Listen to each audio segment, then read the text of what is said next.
Buenos días, buenas tardes, buenas noches. Los saludo así porque no sé cuándo van a ver este video. ¿Cómo les va cuarto año? En nuestra sección Lecturas Imprescindibles vamos a ponerle conceptos a los nuevos temas que vamos a estar trabajando en la materia. Así que comenzamos. Los radicales en el gobierno. El resultado más importante de la aplicación de la ley Sáenz-Peña fue la llegada de la Unión Cívica Radical al gobierno. Con esto se interrumpieron los gobiernos del régimen y accedió a la conducción del Estado Nacional un partido autoexcluido de la lucha electoral desde sus orígenes. El primer presidente radical fue Hipólito Yrigoyen, quien gobernó entre 1916 y 1922. Su sucesor fue Marcelo Torcuato de Alvear, que completó el periodo siguiente.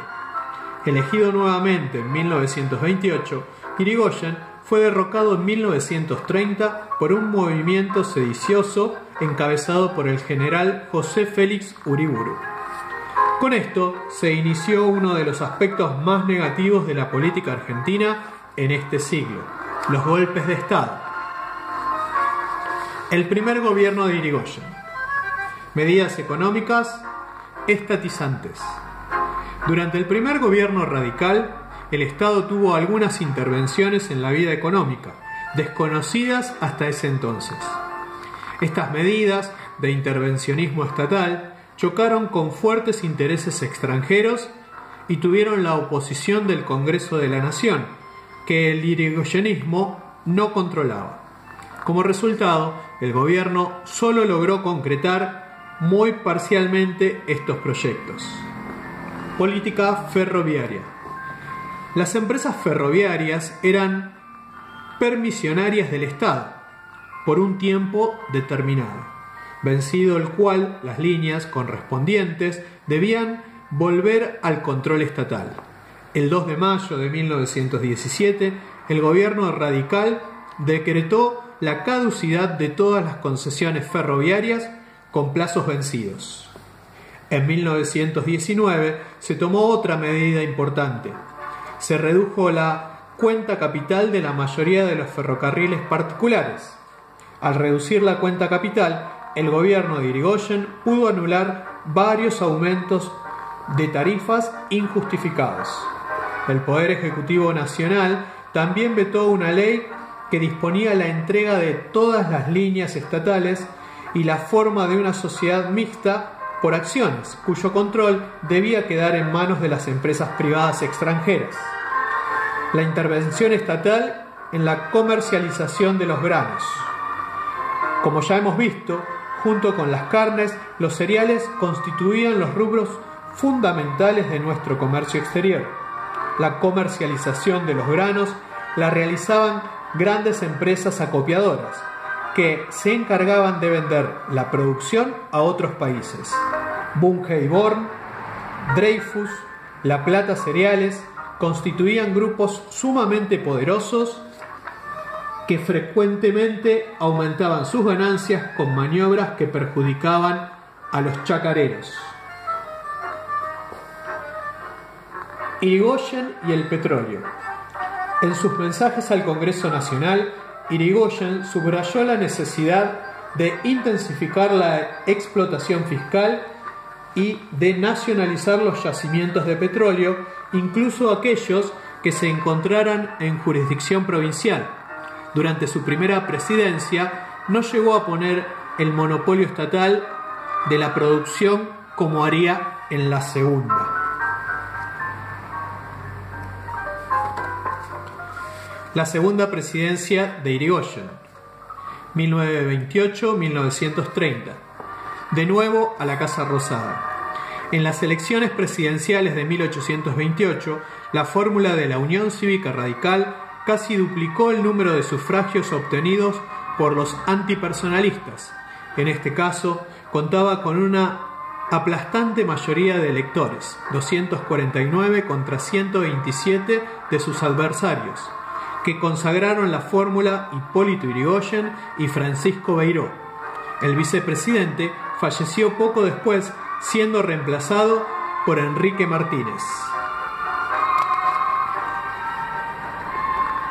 El gobierno ante la conspiración.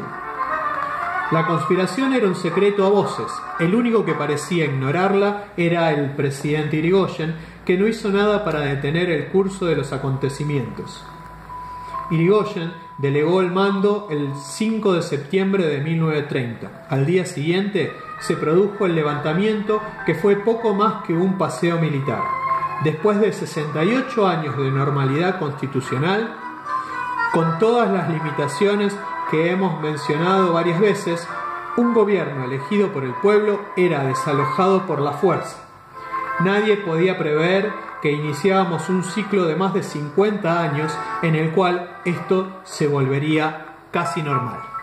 Muy bien, vamos a hacer un parate acá como para organizar los conceptos.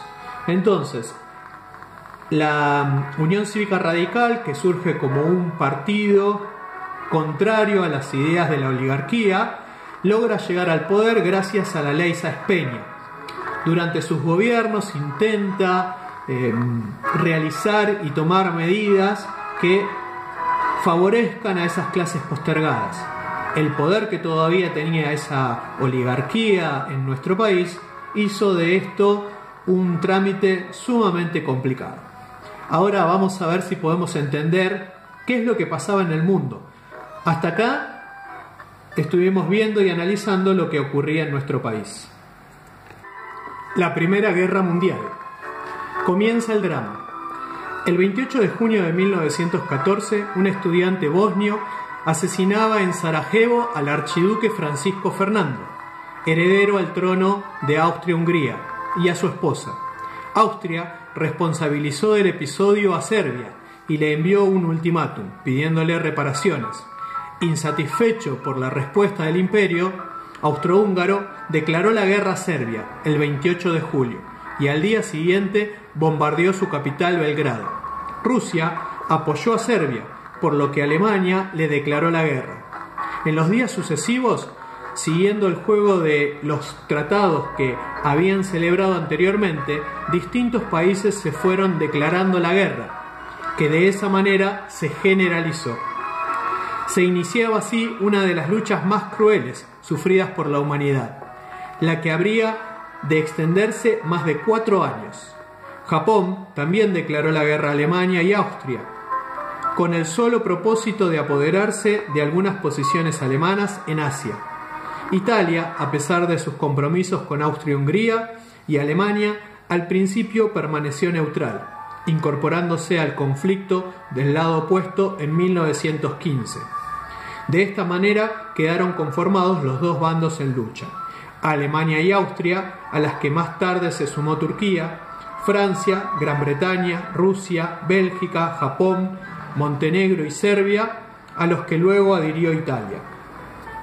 Las causas: las alianzas militares formadas desde finales del siglo anterior, las pasiones y resentimientos nacionalistas,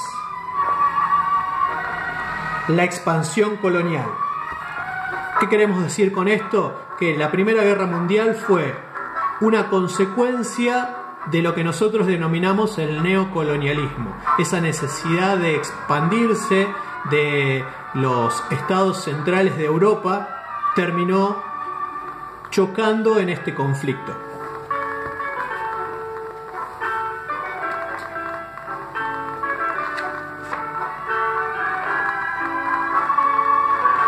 Algo importante en esta guerra fue que el 2 de abril de 1917 los Estados Unidos de Norteamérica declararon la guerra a las potencias centrales, lo que fue decisivo para el resultado final. Hasta entonces, este país era el principal proveedor de los aliados, a los que proporcionaba enormes cantidades de alimento, municiones y otros productos. La derrota de las potencias. En el otoño de 1918 era evidente el quebrantamiento militar de Alemania y Austria-Hungría. La inminente derrota aceleró en esos países ciertos cambios internos. En el Imperio austrohúngaro se produjeron movimientos nacionalistas y revolucionarios, protagonizados por las múltiples nacionalidades que los integraban, provocando la huida del emperador Carlos VI.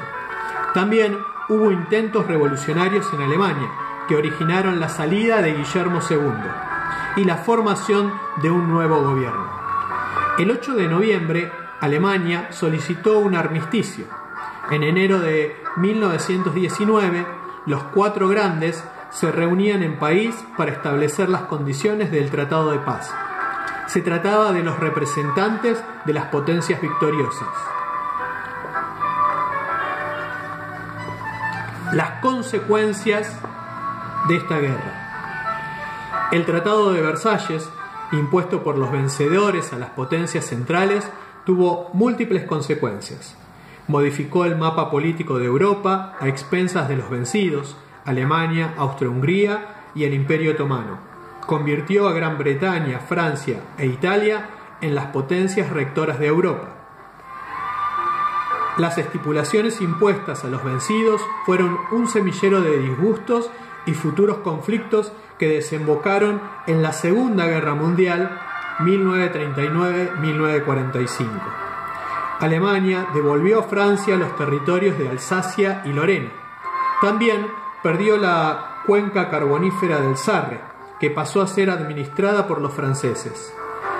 La creación de un Estado polaco con la salida al Báltico significó para los alemanes nuevas pérdidas territoriales. Además, fueron despojados de todas sus colonias. El Imperio Austrohúngaro desapareció y fue disgregado en varios estados: Austria, Hungría, Checoslovaquia y Yugoslavia. También se produjo la disolución del viejo Imperio Otomano, que perdió todas sus posesiones fuera de Turquía y se vio muy reducido en la parte europea de su territorio. La guerra tuvo otras consecuencias políticas muy importantes. El cambio de mayor trascendencia ocurrió en el Imperio Ruso, donde los zares fueron derrocados por una revolución bolchevique que se venía gestando desde años atrás. El 15 de marzo de 1917 abdicó el zar Nicolás II y el 5 y 6 de noviembre se estableció un gobierno encabezado por Lenin. El nuevo régimen estaba dirigido por el Partido Comunista y en el 15 de diciembre de 1917 se concretó un armisticio con las potencias centrales, que de esa manera pudieron desentenderse frente a ese conflicto y se concluyó así con ese frente de combate. Muy bien, hasta acá tenemos un poco lo que ocurría tanto en nuestro país como en el mundo. Vamos a tratar de hacer un pequeño resumen para entender los conceptos. En nuestro país el radicalismo llegaba al poder gracias a la ley Sáenz-Peña, este radicalismo en el que se encontraban fuerzas contrapuestas que tenían una visión de entender la necesidad de las clases postergadas y otra parte de esa misma fuerza que se veía apoyada por la oligarquía, y cómo esas dos fuerzas que se contraponían no dejaban que nuestro territorio pudiera desarrollarse con libertad económica, política y hasta incluso social. El mundo era un conflicto tremendo con el inicio de la Primera Guerra Mundial.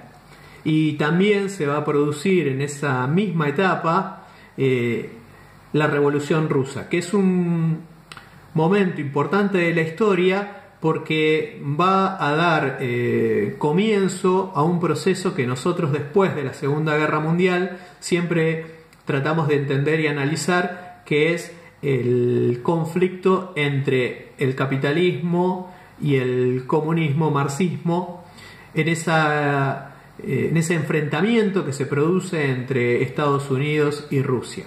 Pero bueno, para eso todavía falta. Así que bueno, llegamos hasta acá. Espero que hayan entendido los conceptos.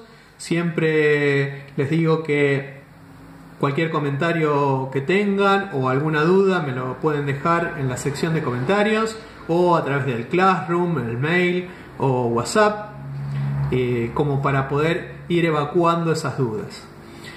Agradezco la música, hemos tratado de ambientar esta lectura con música que se originó un poco en ese momento de la historia, comienzos del siglo XX en nuestro país, con la influencia de los inmigrantes europeos y esa mezcla que se produjo con la cultura que se encontraba en América. Así que bueno, un poco el tango es el resultante de esa conjunción de culturas. Y nos han acompañado algunas imágenes de la Argentina de ese momento, y ahora estamos viendo lo cruento de la Primera Guerra Mundial. Bueno, si les gustó el video, ya saben, le dan me gusta, y a la espera de poder reencontrarnos prontamente, les dejo un afectuoso saludo y les digo hasta la próxima.